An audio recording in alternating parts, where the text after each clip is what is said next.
آج رکھ لینا تمہارا ہوں تمہارا ہوں تمہارا یا رسول اللہ تمہارا ہوں تمہارا ہوں تمہارا یا کوئی کسی کا میں تو بس تمہارا ہوں تمہارا ہوں تمہارا یا صلی اللہ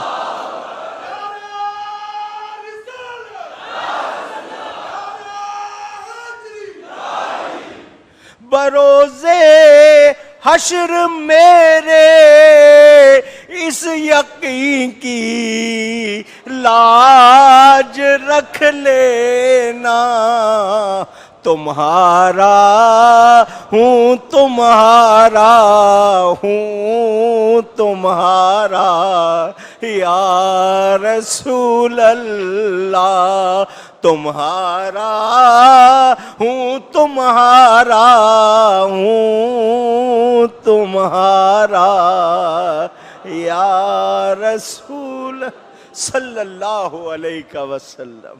انہوں نے نعرہ لگایا،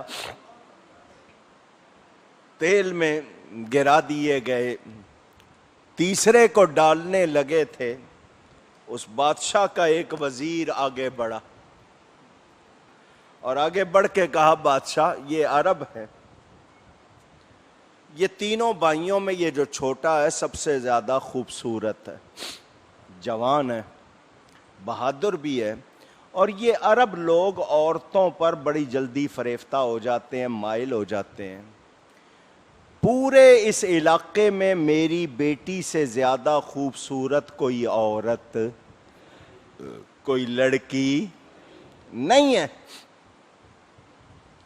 تو میں تجھ سے کہتا ہوں اس کو چھوڑ دو اور مجھے کچھ ٹائم دے دو، میں اپنی لڑکی اس پہ چھوڑوں گا، وہ اس کو عیسائی بنا لے گی.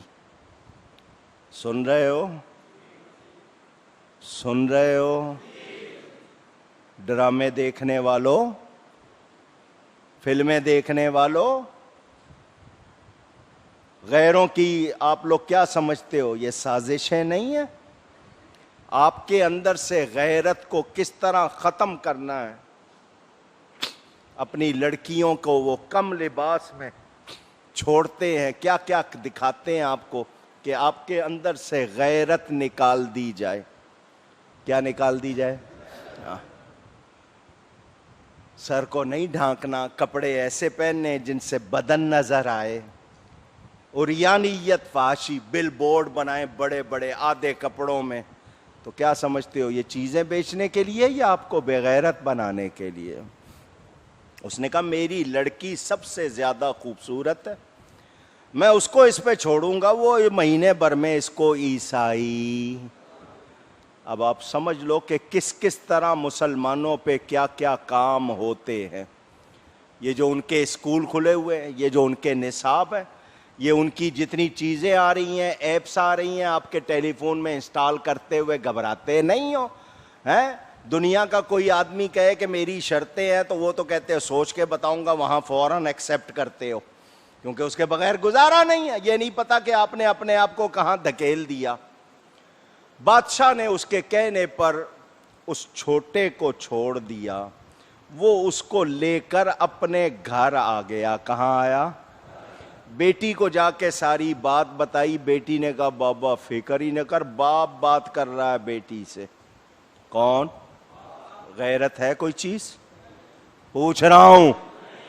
آج آپ بھی اپنی بیٹی بہو بہن کے ساتھ بیٹھ کے جب ناچ دیکھتے ہو غیرت ہوتی ہے؟ پوچھ رہا ہوں. مرنا ہے یا نہیں؟ کیا جواب دو گے؟ کبھی سوچا؟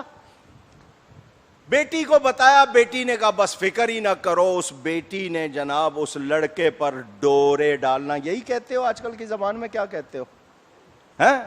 ڈورے ڈالنا، اس کو بہکانا، کبھی جناب کیا کر رہی ہے، کبھی کیا کر رہی ہے. وہ لڑکا آنکھ اٹھا کر دیکھتا. جس نے نبی کے جلوے دیکھے ہوں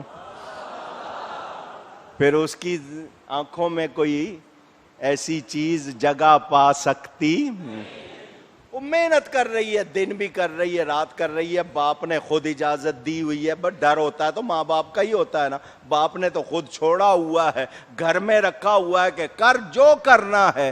لڑکی نے کیا کیا نہیں کیا ہوگا، کون سا جتن نہیں کیا ہوگا. مہینہ گزر گیا، لڑکے نے اس کو دیکھا بھی. اتنے پکے کردار کا بھی کوئی ہوتا ہے؟ ایسے بھی ہیں دنیا میں. میں وہ ہوں کہ دوسرے میری ایک جھلک دیکھنا چاہتے ہیں، میں مسکرا لوں تو ان کو تو زندگی مل جائے. میں اس کے لیے کیا کچھ کر رہی ہوں، یہ مجھے دیکھتا. حیران ہو گئی. باپ سے کہنے لگی ٹائم تو پورا ہو گیا ہے، مگر میں جو محنت کرنا چاہتی تھی کر نہیں سکی. اصل میں اسی شہر میں اس کی آنکھوں کے سامنے اس کے 2 بھائی تیل میں ڈالے گئے، جل گئے. تو اس کے ذہن پر صدمہ ہے، ہمیں کسی ہل اسٹیشن پر، پہاڑی پر فضا مقام پر بھیجو، ذرا وہاں ہوا ہوگی، کھلا ماحول ہوگا تو یہ قابو آ جائے گا. وہ وزیر گیا، بادشاہ سے کچھ دنوں کی اور مہلت مانگ لی. بیٹی کو بھیج رہا ہے گھر سے دور. جا. کس لیے کہ اس لڑکے کو کیا بنانا ہے، کیا بنانا ہے. اب آپ دیکھیں کیسے کیسے حملے ہوتے ہیں. وہ لے کے اس کو چلی گئی. وہاں پر انہوں نے جو بھی مکان لینا تھا وہاں رہے. یہ لڑکا اسی طرح یا تو نماز پڑھتا رہتا ہے یا قرآن پڑھتا رہتا ہے. اس کی طرف دیکھتا بھی. ٹائم زیادہ نہیں لے سکتا. ایک رات لڑکی نے کہا میں ہار گئی، تو جیت گیا. میں ہار گئی، تو نے مجھے فتح کر لیا، میں تجھے فتح کر سکی. میں وہ دین قبول کرنا چاہتی ہوں جو ایسا کردار دیتا ہے.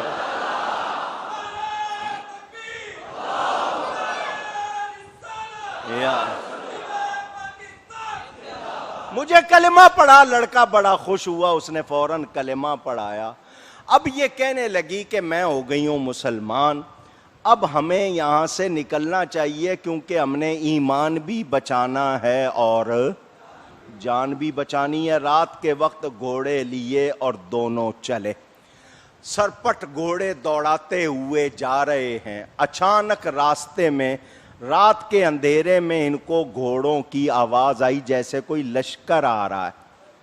لڑکی گھبرا گئی. لڑکے نے کہا میں مسلمان ہوں، تیری عزت پر کوئی حرف نہیں آنے دوں گا، تجھے کوئی تکلیف. آج مسلمان کے پاس عورت محفوظ ہے؟ سوچئے گا ذرا. پہلے کافر کی لڑکی بھی مسلمان کے گھر آ جاتی تھی، کہتی تھی مجھے کوئی خطرہ نہیں. آج اپنی بہن بیٹیاں محفوظ نہیں. لڑکے نے کہا گھبرا نہیں، تجھ تک کوئی نہیں پہنچ پائے گا جب تک میں زندہ ہوں.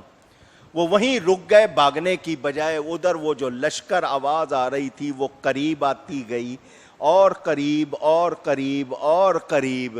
جب وہ قریب آ گئے لڑکے نے کیا دیکھا؟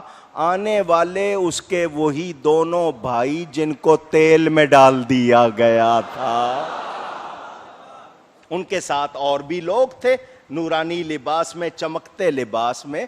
بھائی میری آنکھوں کے سامنے تمہیں تیل میں ڈالا گیا تھا، تم میرے سامنے جل گئے تھے اور میں تمہیں تندرست صحیح حالت میں دیکھ رہا ہوں، ماجرا کیا ہے؟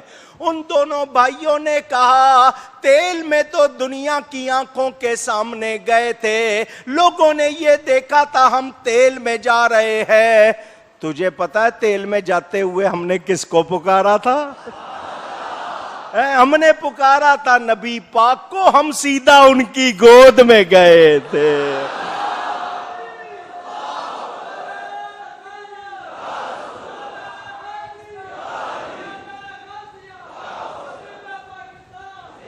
اعلیٰ حضرت فرماتے ہیں فریاد امتی جو کرے حال زار میں، حال زار کا مطلب تکلیف میں اگر کوئی امتی حضور کو رو کر پکارے، فریاد کا مطلب رو کے پکارنا، فریاد امتی جو کرے حال زار میں، ممکن نہیں کہ خیر بشر کو خبر نہ ہو، یہ ہو نہیں سکتا کہ نبی کو خبر نہ ہو۔ تو لوگوں نے تیل میں جاتے دیکھا، ہم تو حضور کی گود میں گئے تھے، ہمیں پتہ بھی نہیں چلا تیل کی گرمی کیا ہوتی ہے۔ ان کا بھائی یہ تمہارے ساتھ کون ہے اور تم اس وقت یہاں کیسے؟ تو بھائیوں نے کہا ابھی تھوڑی دیر پہلے ہمیں حضور نے بلایا تھا اور فرمایا تھا تمہارے بھائی نے اس لڑکی کو مسلمان کر لیا ہے، جاؤ جا کے دونوں کا نکاح پڑھا دو۔ ہم تیرا نکاح پڑھانے آئے ہیں تاکہ تو اس کے ساتھ آزادی سے گھوم سکے۔ روحیں آتی ہیں یا نہیں؟ آتی ہیں یا نہیں؟ ہم مانتے میرے دوستو، میں بہت گناہگار، دنیا میں آپ کو ڈھونڈے سے مجھ جیسا گناہگار نہیں ملے گا، کوشش کر کے دیکھ لینا، مگر جب بات آتی ہے نا دین کی، اللہ میری مدد کرتا، اللہ میری۔ آپ نے 3 دن پہلے ٹی وی میں دیکھ لیا تھا،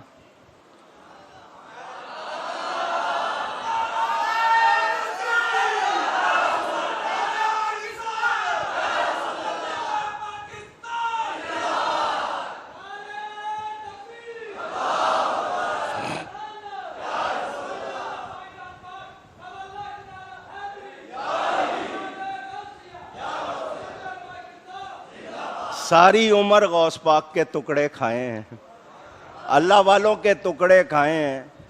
اس نے بکواس کی، بندے نے پہلے 11ویں کے خلاف بولا، اس کو حرام کہا، پھر اس نے جو اولیاء مزاروں میں لیٹے ہوئے ان کو بت کہا۔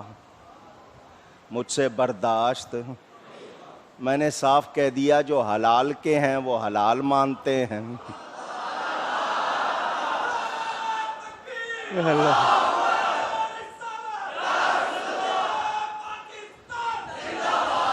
شاید یہی خدمت پسند آ جائے اور بخشش ہو جائے۔ ہم اللہ والوں کے غلام ہیں، ہم بکتے جھکتے، ہم کمزور ہیں، ہم گناہگار ہیں، مگر جن کے ہیں وہ سچے ہیں، جن کے ہیں وہ۔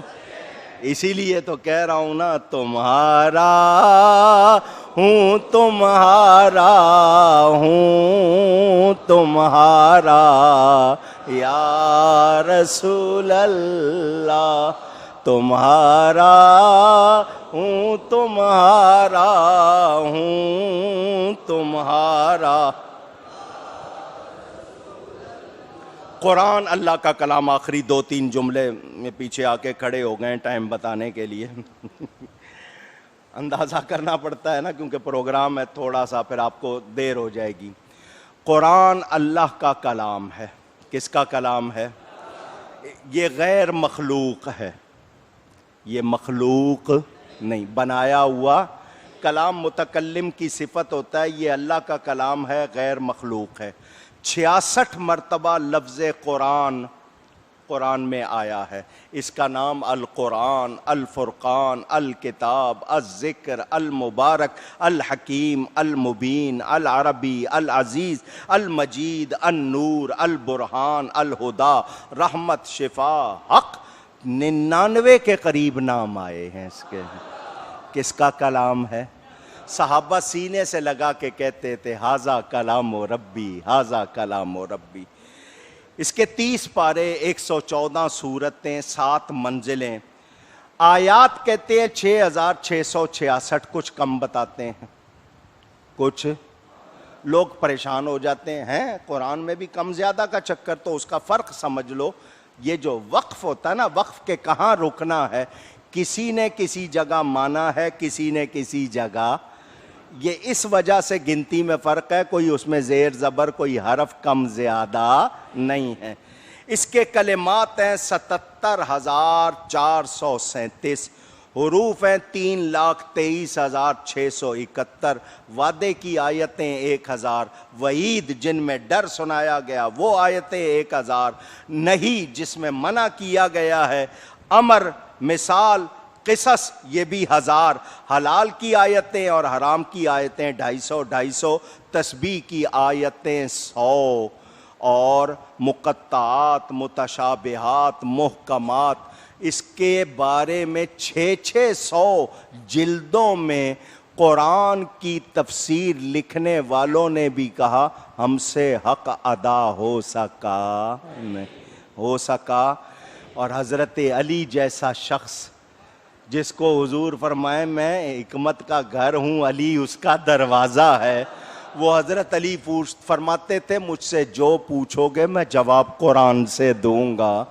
تو جب دروازے کے علم کی یہ شان ہے، شہر علم کی کتنی شان ہو۔ تو قرآن کو پڑھنا ہے، قرآن کو سمجھنا ہے، اس کو پڑھنا ثواب، پڑھانا ثواب، پڑھوانا ثواب، سننا ثواب، سنانا ثواب، سنوانا ثواب، لکھنا ثواب، لکھوانا ثواب، چھپوانا ثواب، چھاپنا ثواب، تقسیم کرنا ثواب، رکھنا ثواب، دیکھنا ثواب، سمجھنا ثواب، سمجھانا ثواب، یاد کرنا ثواب، یاد کروانا ثواب، اس کو چومنا بھی ثواب ہے۔